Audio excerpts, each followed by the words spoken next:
Apple iPhone 11 di tahun 2023 sekarang harga barunya di 7 juta pas aja. Memang kerasa overpriced untuk spek yang dikasih, tapi menurut gue spek itu bukan segalanya dan ini alasan kenapa gue masih ngerekomen HP ini di tahun 2023. Mari kita langsung aja review HP-nya.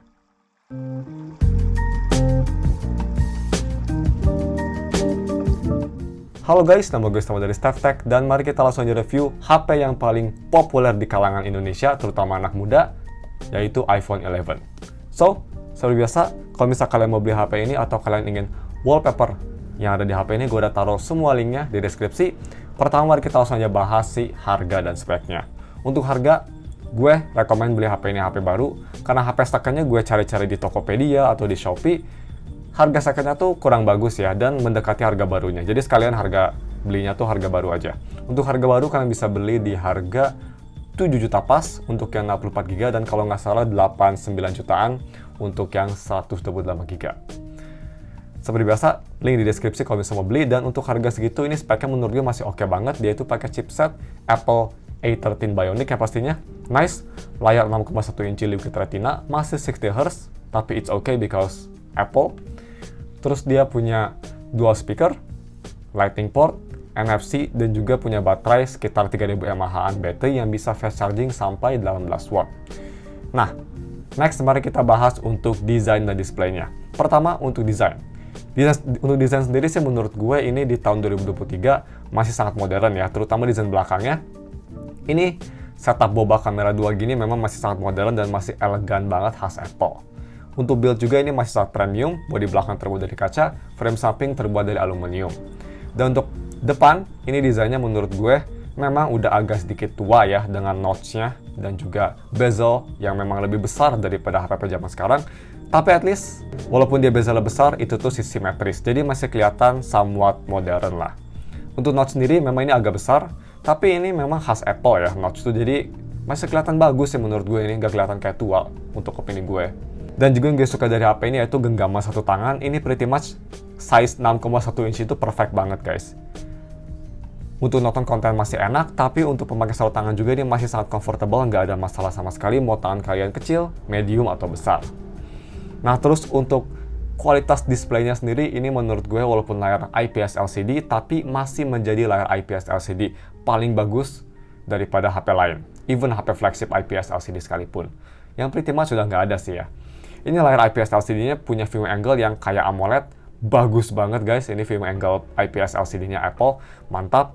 Terus dia punya warna yang masih natural, masih enak dilihat, hitam yang sangat pekat untuk kelas IPS, dan overall gambar kelihatan bagus banget dan jernih, walaupun dia itu bukan AMOLED. Jadi, menurut gue ini gak bisa dibandingin dengan layar IPS Android ya.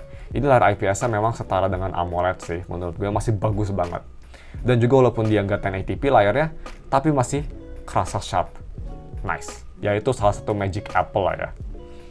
Nah terus untuk visibilitas di bawah sinar matahari memang ini nggak bisa seterang AMOLED yang misal di iPhone 12 atau iPhone 13, 14, tapi masih bisa cukup terang, bisa kita lihat tuh di kondisi cahaya yang sangat terik, layar walaupun gelap tapi masih bisa kelihatan dan masih bisa dipakai dengan baik.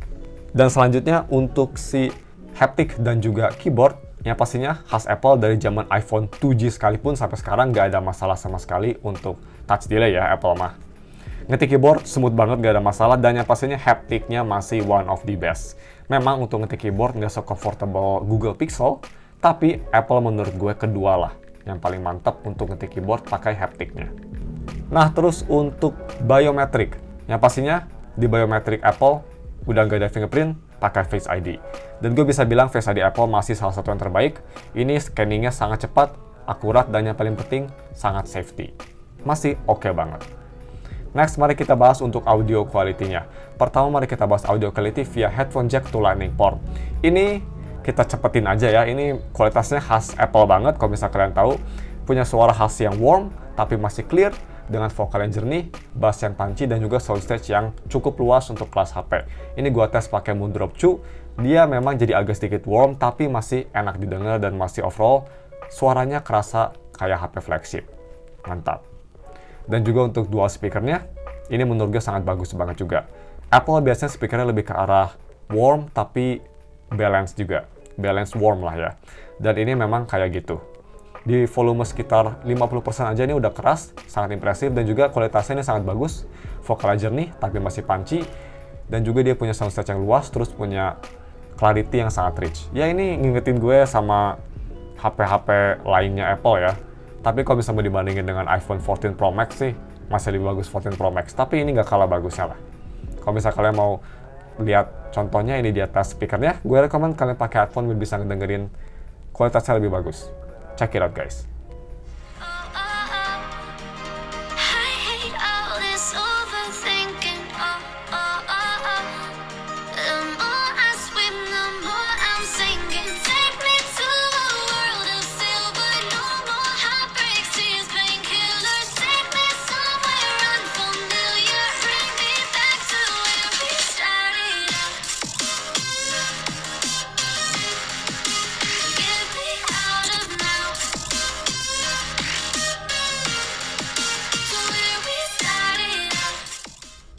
Dan selanjutnya untuk si kamera quality-nya. Ini menurut gue salah satu alasan besar kenapa kalian ingin HP ini.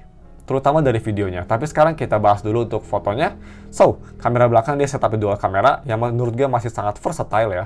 Main kameranya 12 megapiksel, ada optical image stabilization yang pastinya, dan kamera keduanya ini 12 megapiksel ultra wide. Dua-duanya bisa nge-record di resolusi 4K 60, sama juga dengan kamera depannya, dia itu 12 megapiksel dan bisa nge-record di 4K 60 fps juga. So guys, mari kita langsung aja ke si foto quality-nya.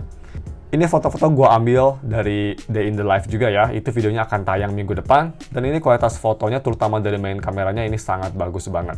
Dia punya warna yang khas Apple, lebih ke arah cool, dengan dynamic range yang sangat baik, detail yang sharp, dan juga overall foto kelihatan jernih. Ini dibanding dengan 14 Pro Max, menurut gue lebih kerasa cool daripada 14 Pro Max yang lebih ke arah warm. Jadi tergantung taste kalian aja ya.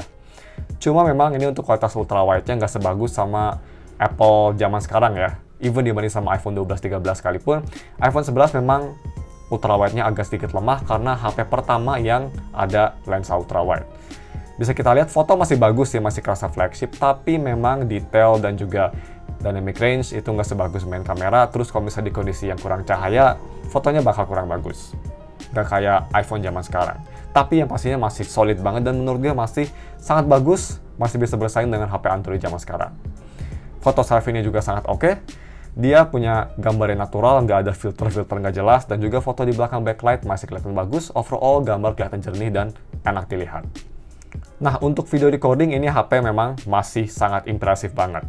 Gue memang dulu pakai iPhone 11 Pro, dan pas gue pakai iPhone 11 Pro buat YouTube ini, gue selalu nge-record di 4K 60, dan kalian bisa lihat itu kualitasnya bagus banget ya buat para subscriber yang dari dulu nge-subscribe. Thank you very much by the way. Kamera depan belakang ini bisa nge-record sampai 4K 60 fps, mantep banget. Yang pastinya udah distabilisasi juga, dan kualitasnya menurut gue untuk iPhone ini masih one of the best. So ini dia video recording testnya pakai 4K 60, 4K 30, dan juga 1080p 60. Check it out. Beb, mau nggak? Apaan? Waktu mau ini Ke Bali? ke Bali, Beb mau nggak? Ya udah mau. Disuapin. Golden time lah.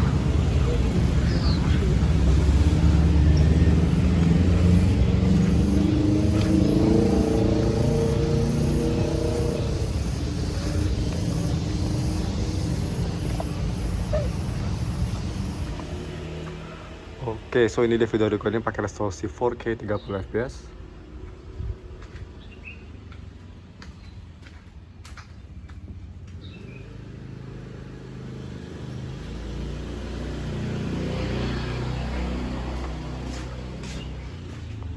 Overall bagus ya kualitasnya. Yang pasti ini one of the best ya, untuk harganya 7 juta dapat kualitas kayak gini, mantap. So mari kita moving on ke 4K 60. Oke, so ini video recording pakai 1080p 60.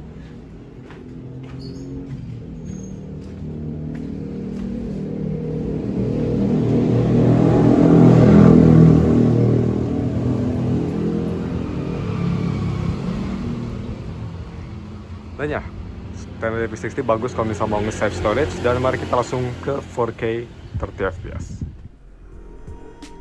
Oke, next mari kita bahas untuk si gaming performance-nya. Ini memang chipset A13 tuh menurut gue masih menjadi chipset yang sangat powerful dan masih relevan di tahun 2023. Tapi memang satu kelemahan besar dari iPhone series, mau itu iPhone 14 Pro atau apapun lah ya, itu dari si thermal manajemennya yang sangat buruk untuk main game. Ini juga nggak ada bedanya. Gue main Genshin Impact di settingan high setting, itu memang awal-awal pas 5 menit main tuh smooth banget ya, 60 fps, nggak ada stutter, super smooth.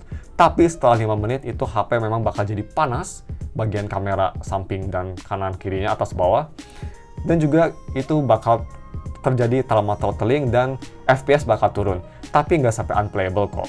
Stutter memang jadi ada, tapi overall gameplay masih cukup playable. Gue rekomen kalau misalnya kalian mau main agak lama atau mau main Genshin untuk daily commission, turunin setting ke low setting ya, biar dia nggak langsung thermal throttling. Kalau high setting mungkin dia nggak kuat si thermal management iPhone-nya. Ini salah satu masalah yang memang sampai sekarang pun masih ada ya. Di 14 Pro Max gue juga kalau main Genshin kelamaan memang bakal panas. Jadi ya khas Apple lah ya. Memang ini HP bukan buat gaming sih. Tapi kalau misalnya buat game, mau dipakai buat gaming, masih capable. So, untuk main game rhythm gimana? Yap, ini memang salah satu HP terbaik untuk main game rhythm. Malah masih menjadi HP terbaik untuk main game rhythm, itu di iOS device yang pastinya.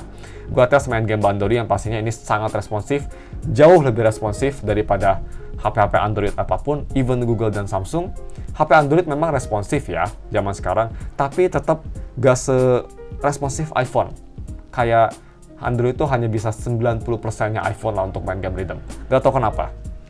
So ya, bisa kita lihat game rhythm gak ada masalah, di difficulty tinggi sekalipun.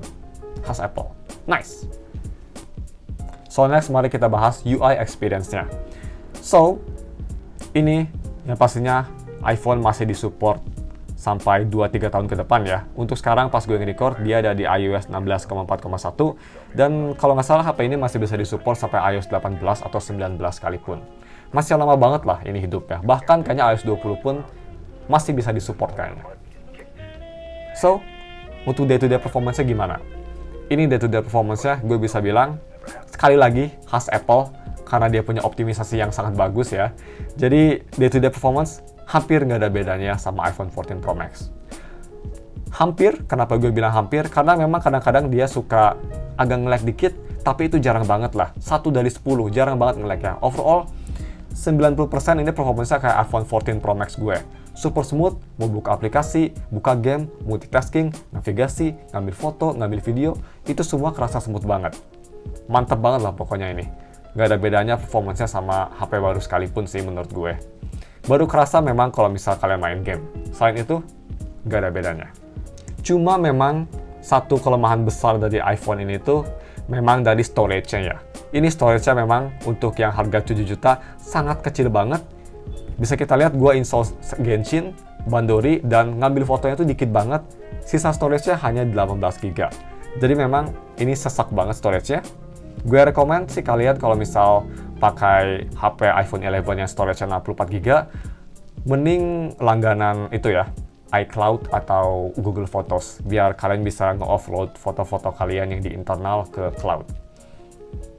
Itu sih salah satu kelemahan besar dari HP ini menurut gue. Nah, terus untuk DRM info, yang pastinya semua iPhone Wi-Fi L1, gak ada masalah. Untuk sinyal, ini pastinya masih 4G ya, belum support 5G. Tapi sih itu menurut gue not big deal. Karena sampai sekarang pun di daerah Bandung, hanya beberapa titik dan juga kecepatannya nggak beda jauh sama 4G sih, 5G. Karena dia bukan millimeter wave yang di Indonesia, hanya sub 5G kalau nggak salah. Oke, so last but not least, battery life-nya. Mungkin kalian bakal mikir, iPhone 11 kayaknya battery life-nya bakal jelek ya, karena kan dia iOS udah paling baru dan HP-nya udah agak tua. Gue bisa bilang ini battery life-nya masih solid banget. Memang nggak bakal sebagus iPhone 11 pas pertama rilis di iOS berapa tuh, gue lupa lagi, iOS 13? Gue lupa lagi. Tapi ini masih solid banget. Yang pasti ini karena HP baru, battery health masih 100% ya. Dan gue tuh charging time-nya hanya 2 kali. Jadi masih bener-bener brand new banget baterainya, yang artinya masih awet banget. Ini HP pretty much bisa tahan 1 sampai 1,5 hari nggak ada masalah. Kalau misalnya pemakaian kalian hanya sosial media dan nonton YouTube aja. Basic lah, basic usage. Charging speed-nya juga ini masih cukup bagus. Gue ngecas pakai charger 18 watt ya, yang gue suka ngecas iPhone gue. iPhone 14 Pro Max gue, maksud gue, itu gue ngecas dari 20% sampai 100% itu hanya butuh waktu sekitar 1 jam 40 menit. Memang nggak secepat HP Android zaman sekarang ya, yang bisa ngecas 30 menit udah full, tapi untuk kelas iPhone masih bagus. Karena kita harus nge-compare itu apples to apples ya, bukan apples to Android. So ya, overall battery life ini masih solid banget. Ya ini mungkin berkat layarnya juga ya, yang low resolution dan IPS, mungkin. So, cuma segitu aja videonya, dan langsung aja kita konklusinya. Konklusinya, apakah gue nge-recommend iPhone 11 di tahun 2023? Rekomen, tapi, ada tapinya. Gue nge-recommend karena HP ini menurut gue masih sangat relevan dan masih modern banget sih. Masih nggak kalah sama HP Android yang harganya sama. Dia punya kamera yang solid banget, kualitas video yang masih terbaik di harganya, build quality yang premium, software support yang masih lama, kualitas layar yang walaupun bukan AMOLED tapi masih bagus banget, dual speaker yang sangat baik, optimisasi software iOS yang masih the best menurut gue, tapi memang ada satu kelemahan besar dari HP ini. Storage-nya. Ini storage-nya benar-benar bikin gue gatel banget, kesel banget. Kalau aja ya harga 7 juta tuh 128 GB, gue pasti bakal 100% nge-recommend HP ini. Tapi sayangnya, ini HP hanya 64 GB. Buat kalian para gamers, gue agak kurang rekomen HP ini, karena storage-nya dikit banget. Tapi kalau misal kalian suka foto, suka selfie, ada cara lainnya ya, tinggal di cloud aja, nggak ada masalah itu. Tapi ya kelemahannya ini hanya di storage aja yang menurut gue terlalu kecil untuk di tahun 2023. Selain itu sih ini solid banget. Mungkin di komen bakal banyak yang bilang ya, oh ini Apple fanboy, speknya ini jelek banget untuk harganya. Sekali lagi ini HP memang spek bukan segalanya. Kalau misal kalian pakai HP ini, pasti kalian bakal ngerasa kalau 7 juta sih ini lumayan worth it. So ya, mungkin cuma segitu aja video reviewnya. Sekali lagi mohon maaf kalau misalnya ada kesalahan atau ada fitur-fitur yang kelewat. Kalau misal kalian punya saran gue mau nge-review HP apa lagi selanjutnya, bisa komen di bawah. Kalau misal kalian mau beli HP ini, gue bakal taruh link di deskripsi. Thanks for watching, we'll see you in another video.